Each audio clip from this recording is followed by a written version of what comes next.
Hey everyone, Mr. Sujano here, your source for gaming, tech, emulation, and open source news. Let's get started. Alright, we'll kick things off talking about Nintendo Switch emulation on PC with Ryujinx, and Ryujinx is getting a brand new look and feel. So the Ryujinx team says, it's sure been a while coming, but we're happy to announce that our Avalonia front end is now being rolled out to everyone in version 1.1.1216 onwards. And this includes a game launch splash screen, built-in mod manager, grid view game list, dark and light themes, and much more. On top of that, the volume level can now be adjusted from the bottom status bar, and they added a save manager under options and manage user profiles. They say this allows for easy file deletion and quick save folder opening. Now, we've talked about the Avalonia front end a whole bunch in previous videos. It's been available for testing for quite a while now. It's nice to see that Avalonia has made it to the point where the developers are comfortable with rolling this over to the mainline build. If you haven't updated Ryujinx in a while, you may want to check out the latest version. It's got a brand new look and feel. Now, I know a lot of people are excited about the Ryujinx monthly report, and unfortunately, this month there's going to be no report. And this has nothing to do with Nintendo versus Yuzu. It's simply the writer of this not having any time. So Mutant Aura, who normally puts these things together, says, "Hello everyone, there will unfortunately not be a progress report this month, as my time has become extremely limited for the near future." In my opinion, Ryujinx had a pretty big month. They've been doing a lot of work on the back end on this emulator and changes that the end user may not see. At the same time here, the Avalonia front end is a huge change that the end user is going to see. Let me know your thoughts about Avalonia in the comments below. And speaking about Nintendo, next up we're talking about Octopath Traveler, and it appears that this game has been delisted from Nintendo's eShop. Right now it's showing as not available. Now, a few people have pointed out this may be because the publisher has changed from Nintendo to Square Enix. Unfortunately, I haven't seen an official statement as to whether or not this game is going to get relisted.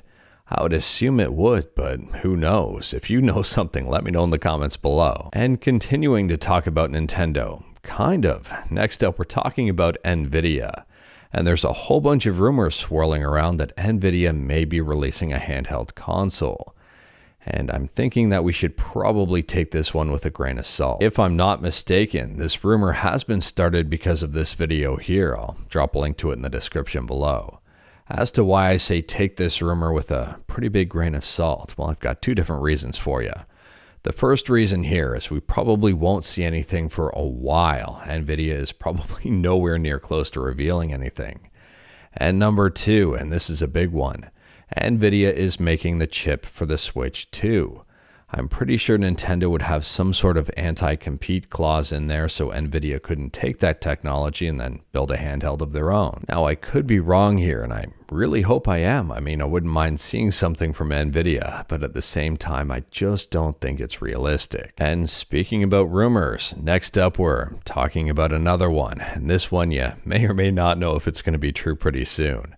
Apparently here, the Ghost of Tsushima PC port could be announced this week. So the rumor states apparently around March 5th we're going to know more. So maybe on the 4th, maybe on the 6th, maybe on the 7th, 8th, or 9th.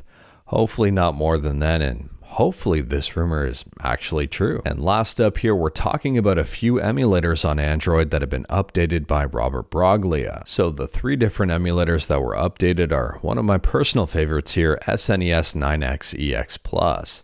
The second one is Saturn.emu, and the third one is C64.emu. So SNES 9X EX Plus adds a new option to set the deinterlace mode for 480i content. For Saturn.emu, it adds the same option to set the deinterlacing mode and also defaults to Bob deinterlacing.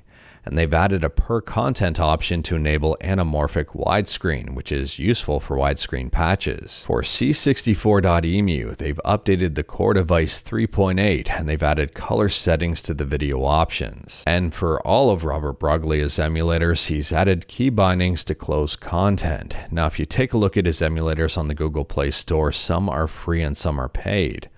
All of these are 100% free and open source on GitHub. If you are curious about these emulators, I'll drop a link to the GitHub page and the Google Play Store pages in the description below, and feel free to check them out.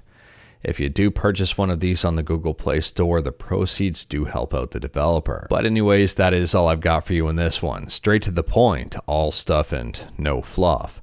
We talked about a bunch today. Let me know your thoughts about absolutely any of it in the comments below. If you like this video, leave a like. If you didn't like this video, leave a like. Hit that subscribe button, check out my other videos. Don't tempt fate, save your state.